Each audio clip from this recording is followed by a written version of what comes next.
Hey all, Heber here. Yes, today we are taking out the legendary Russian destroyer, the Khabarovsk. But I am pretty much using a cruiser build for this ship here, so I'll just show you my build. As you can see, I am running Stefan Makarov as the commander, and that's a cruiser commander. I am fully aware of that, I just don't care. Baltimore and Tesla for faster rudder, and all the usual Agile perks here. And if we look at the ship itself, then aiming systems and double rudder. So we're not running any concealment at all on this thing here. It's a mini cruiser for all intents and purposes, at least for this video here. And that's how I like to play it. Smoke and engine boost, that's all we got. So that's what we are going to run. So I remember when Khabarovsk came out, which is I guess 2 years ago now, something along those lines anyway. And I researched this bureau project, I think, as fast as is humanly possible. I was waiting for, like to the minute for when the next segment would start, and then I would kick it off, and I would do the dailies every single daily, and I would pay all the doubloons to boost it. And I actually had this ship before anyone else. I'm pretty sure before anyone else in the game. I even had it before Wargaming gave the ship to the CCs to test out. So that was of course on purpose, because then I would be able to do a video on the ship before anyone else. And that worked out well. So I did get the first video of Khabarovsk out there. So anyway, it's a great ship. I like it, and I used to play it a lot. But in the last year or so, I've kind of stopped playing it because there's just a lot more interesting cruisers to play at legendary tier. And for example, Minotaur comes to mind, Colbert as well. And the reason the reason I have this Agile build on the cap is to make it a little bit of a pseudo cruiser here, because at the time there weren't any Agile cruisers at legendary tier at all. At least now we have Colbert and Minotaur, and that helps quite a bit. It's still a really nice build, and it doesn't make the ship exceedingly agile. And if you ever played Khabarovsk, you know that stock it has this the slowest rudder I've ever seen on a destroyer, and of course that's intentional. So this way here you can get the rudder down to pretty much the same as Tashkent, about 2 seconds I think, and it just changes the behavior of this ship completely. It makes it much better at running and gunning, and at the same time you can also put an inspiration on for better range or stuff like that. But I do that on Tashkent. I don't really do it on Cap, because I already have I think 13 kilometer range, which is fine on this ship here. And a reload of about 4.5 seconds, 5 seconds. And yeah, it's a really good package, and it's like playing a super low concealment cruiser. Just you're taking up a destroyer spot doing it, but it works really well, and it's a really fun build. If you haven't tried it, you should at least give it a try. This is actually almost the build that the Sailing Robin used in his video on the ship, so it's kind of rubber stamped that way. Anyway, yes, you'll witness a rare occurrence here that Khabarovsk actually getting torp hits. Because you only have 6 kilometer torps on this ship here, and they do hit hard, but 6 kilometers, and that's not too good. So the battleships over here, they are content with just sitting behind their islands here, so we're going to move away from them now. My time is better spent at the B cap, where apparently someone is capping it, and there's no one around to do anything about it, so it's up to me. If I had to pick my favorite legendary destroyer, then obviously Khabarovsk won't really be the ship. It will be the new British legendary destroyer, which is, I think, most people are starting to have it researched now. And yeah, I'm of course talking about the daring. So we just gotta remove this gearing here, not daring, but gearing, and that means the cap is mine. And this should be a pretty good setup for my team now. We have 2 caps. There's still quite a bit of red activity over at C, and there's actually still a few ships left at A. And that's a problem because my battleships haven't come out from cover. They're still both sitting there behind their islands with no targets. And as we come to the end, just gonna reset the Stalingrad here. As we come to the end of this battle here, one of those, I think it's the Kurfürst, comes out from his hiding place and hasn't done anything, and he's full health. And yeah, makes you scratch your head, right? So we're just gonna be really annoying to the Stalingrad here. So he has to push a little bit more forward, because obviously I'm not spotted here, so I can keep going all day. And just want him to don't be so sneaky and actually move out where he's in a little bit more of a bit of trouble there. So I have no illusions that I'm going to be myself at the end of this battle here, because well, my team is just not performing very well.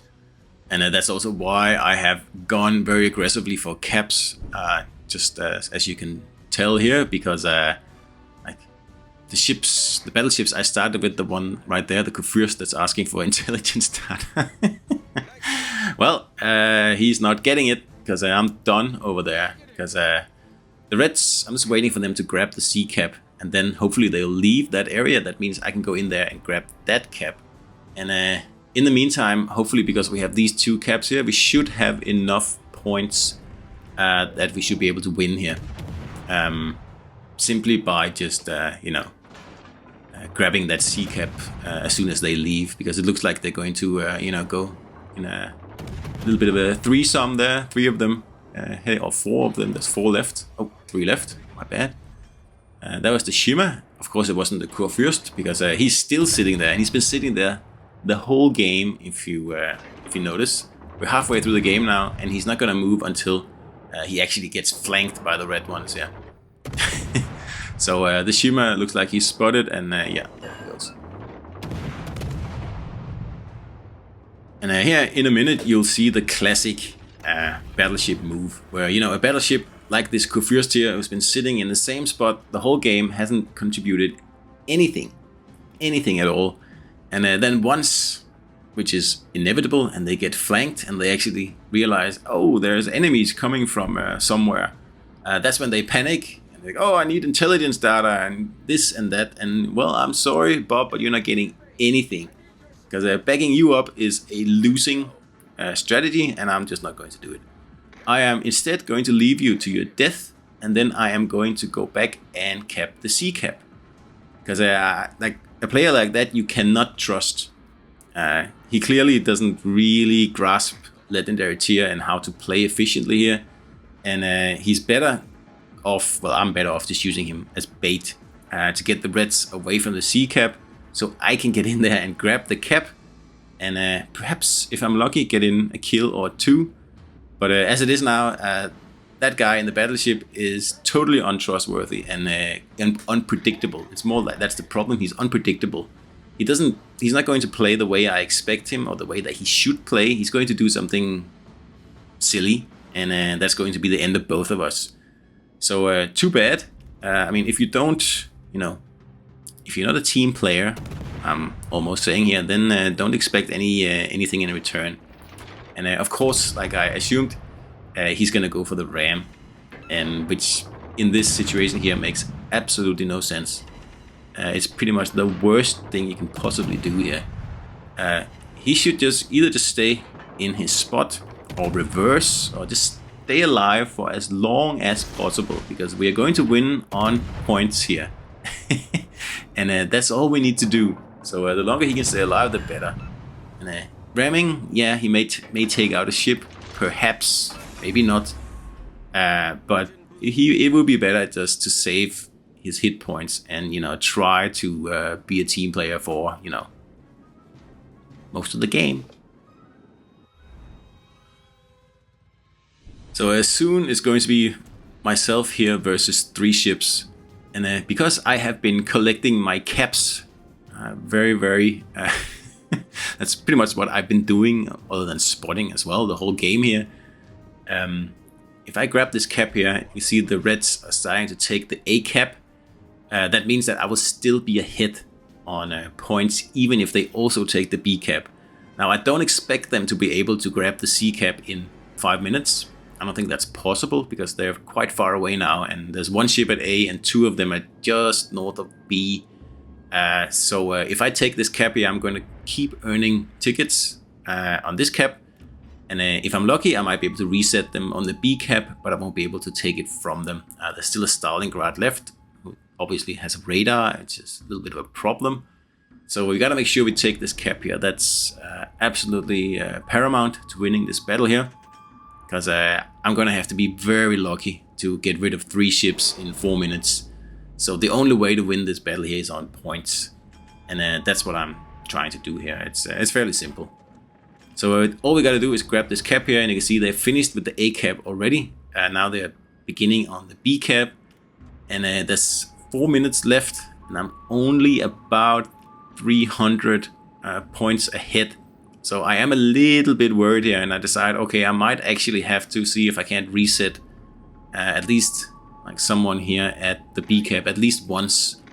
If I can do that, should be safe. Should be safe. As you can tell, I'm also still full health. So I can take a bit of punishment here, and unfortunately, I'm just a little bit too slow here. But it's because I had to grab the other cap first. I couldn't really wait.